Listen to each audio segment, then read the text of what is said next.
Hello, I am back. Still can't really see, but that's why it's been 10 seconds. I should have taken a water break. Oh well.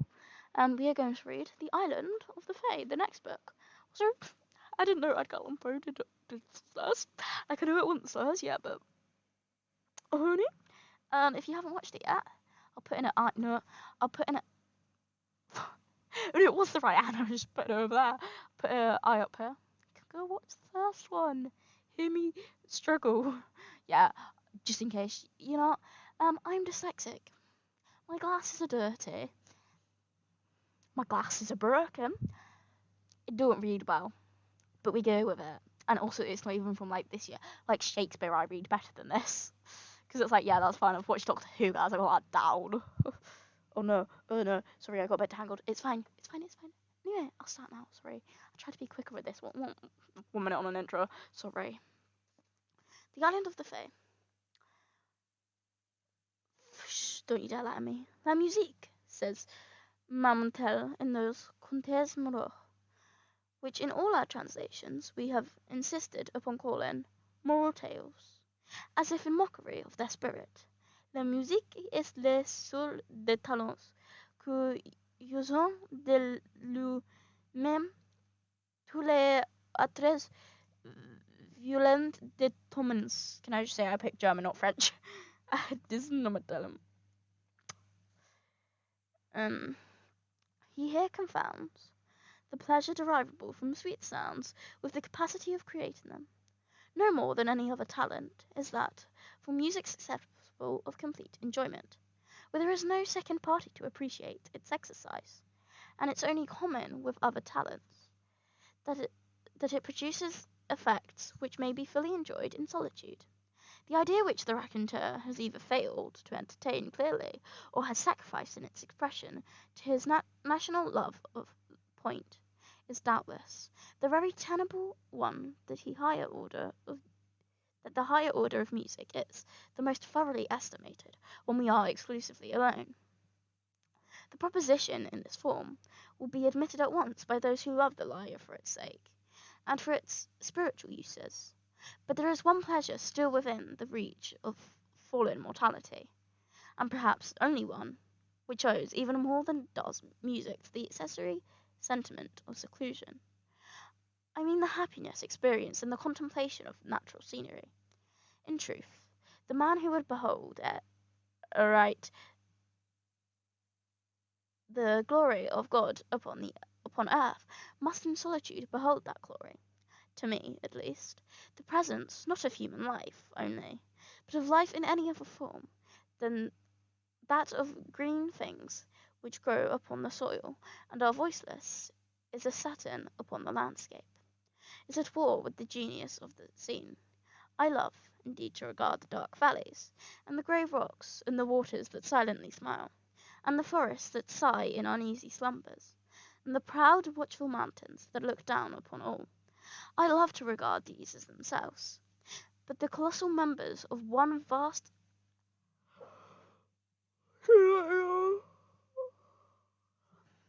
in fairness, it is 1:52 a.m. because like the lighting's gonna be 1:52 p.m. Where am I? Of one vast animate and sentient whole, a whole whose form, that of the sphere, is the most perfect and most inclusive of all, whose path is among associate planets, whose meek handmaiden is the moon, whose meditated sovereign is the sun, whose life is eternity, whose thought is that of a god, whose enjoyment is knowledge, whose destinies are lost in immensity, whose cognizance of ourselves is akin with our own cognizance of the inimical which infests the brain, a being which we, in consequence, regard as purely inanimate and material, much in the same manner as these animalcule must thus regard us. Our telescopes and our mathematical investigations assure us on every hand, notwithstanding the cant of the more ignorant of the priesthood, that space, therefore that bulk, is an important consideration in the eyes of the Almighty. The cycles in which the stars move are those best adapted for the evolution, without collision of the greatest possible numbers of bodies, The forms of those bodies are accurately such as, within a given surface, to include the greatest possible amount of matter, while the surfaces themselves are so disposed to accommodate a denser population than could be accommodated on the same surfaces otherwise arranged. Nor is it any argument against bulk being an object with God, that space itself is infinite, for there may be an infinity of matter to fill it. And since we see clearly that the endowment of matter with vitality is a principle, indeed, as far as our judgments extend, the leading principle in the operations of deity, it is scarcely logical to imagine it confined to the regions of the minute, where or minute, sorry, where we daily trace it, and not extending to those of the august. As we find cycle within cycle without end, yet all revolving around one far distant centre, which is the Godhead. May we not analogically suppose, in the same manner, life within life, the less within the greater, and all within the Spirit divine? In short, we are madly erring, through self-esteem, in believing man, the universe, than in believing man in either his temporal or future destinies to be of more moment in the universe than the vast clod of the valley, which he drills and contemns, and to which he denies a soul for no more profound reason than that he does not behold it in operation. These fancies, and such as these, have always given to my meditations among the mountains, and the forest by the rivers, and the ocean, a tinge of what the everyday world would not fail to term the fantastic. My wanderings amid such scenes have been many and far-searching, and often solitary, and the interest which I have strayed through many a dim, deep valley, or gazed into the reflected heaven of many a bright lake, has been an interest greatly dependent by the thought that I have strayed and gazed alone. What flippant Frenchman was it who said, in allusion to the well-known work of Zimmerman, that la solitude est une belle chose, mais il fait que le comprendre que la solitude is une belle chose. Once again, very sorry, did not take French. The epigram cannot be gainsaid, but the necessity is a thing that does not exist. It was during one of my lonely journeyings, amid a far distant region of mountain locked within mountain, and sad rivers and melancholy tarns without riving or sleeping within all, that I chanced upon a certain rivulet, an island. I came upon them suddenly in the leafy June, and threw myself upon the turf beneath the branches of an unknown odorous shrub, that I might doze as I contemplated the scene. I felt that thus only should I look upon it, such was the character of phantasm which it wore. On all sides, save to the west, where the sun was about sinking, arose the verdant walls of the forest. The little river, which turned sharply in its course, and was thus immediately lost to sight, seemed to have no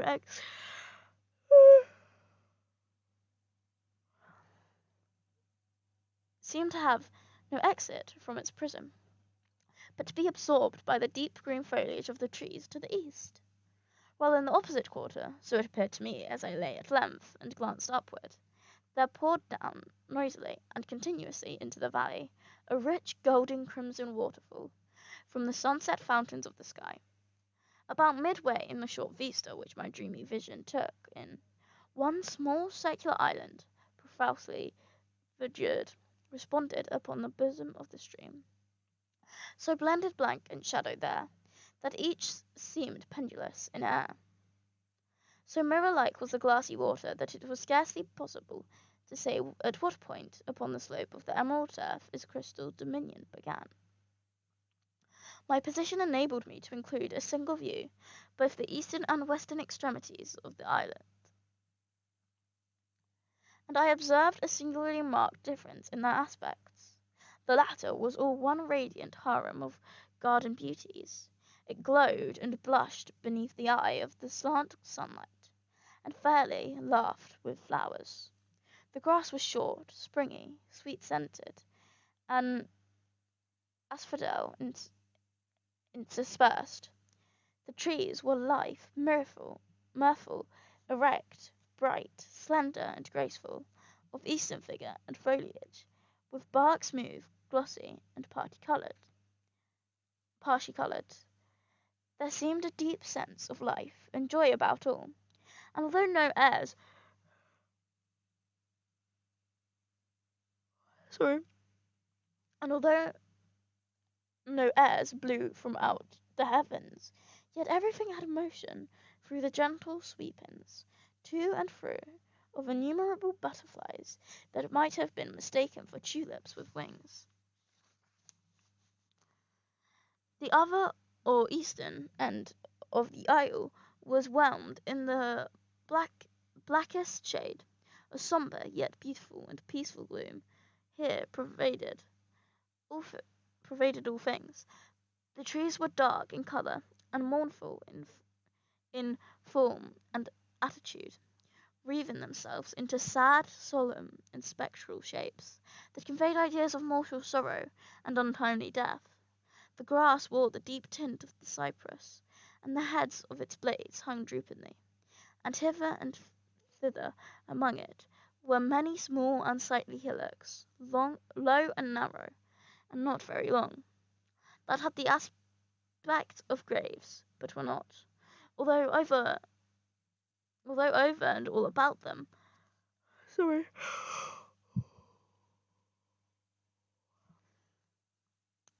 the although over and all about them the rue and rosemary clambered. The shade of the trees fell heavily upon the water, and seemed to bury itself therein, impregnating the depths of the element with darkness.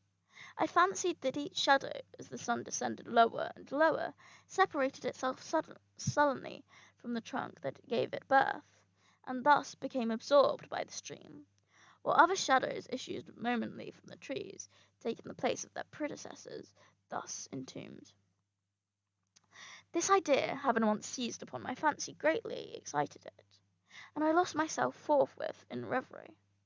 If ever island were enchanted, said I to myself, this is it.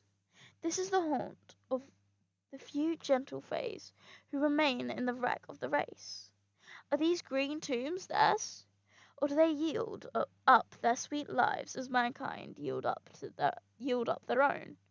In dying, do they not rather waste away mournfully, rendering unto God, little by little, their existence, as these trees render up shadow after shadow, exhausting their substance into dissolution? What the wasting tree is to the water that imbibes its shade, growing thus blacker by what it preys upon, may not the life of the fay be to the depth which it engulfs it? As I thus mused with half-shut eyes, while the sun sank rapidly to rest, and eddying currents careered round and round the island, bearing upon their bosom large, dazzling white flakes of the bark of the sycamore, flakes which, in their multiform positions upon the water, a quick imagination might have converted into anything it pleased. While thus I mused, it appeared to me that the form of one of those very fays about whom I had been pondering made its way slowly into the darkness from out the light at the western end of the island. She stood erect in a singularly fragile canoe, and urged it with the most I probably shouldn't have read that, but maybe this time I'll try to continue. Within the influence of the lingering sunbeams, her attitude seemed indicative of joy, but sorrow deformed it. She passed within the shade. Slowly she glided along, and at length rounded the islet and re-entered the region of light. The revolution which has just been made by the Fae, continued I musingly, is the cycle of the brief year of her life. She has floated through her winter and through her summer. She is a year nearer unto death, for I did not fail to see that as she came into the shade, her shadow fell from her, and was swallowed up in the dark water, making its blackness more black. Sorry. And again the boat appeared, and the Fae, But about the attitude of the latter, there were more there was more of care and uncertainty, and less of ecstatic joy. She floated again from out the light and into the gloom, which deepened momently, and again her shadow fell from her into the ebony water. True. And became whelmed in a shadow more black. But at length, when the sun had utterly departed, the Fay, now the mere ghost of her former self, went disconsolately with her boat in the region of the ebony flood, and that she issued thence I cannot say, for darkness fell over all things, and I beheld her magical figure no more. How long was that? 15? Not too bad. Yeah, I hope you enjoyed. That was The Island of the Fae, which was published in Graham's Magazine in 1841. So that was before the elk. Interesting. Yeah. Have a nice day. If you enjoyed, like, subscribe, please. Ring the notification bell. I'm an audiobook girly now. You'll get more. Yeah, any requests, you can just put them in the comments. If not, I do have an email listed, but, like, there's so much math to go to in it. Yeah. Have a good night or day if you're not insane and doing this at 2:05 a.m. Yeah, enjoy. Bye. Sorry, I lost the button then.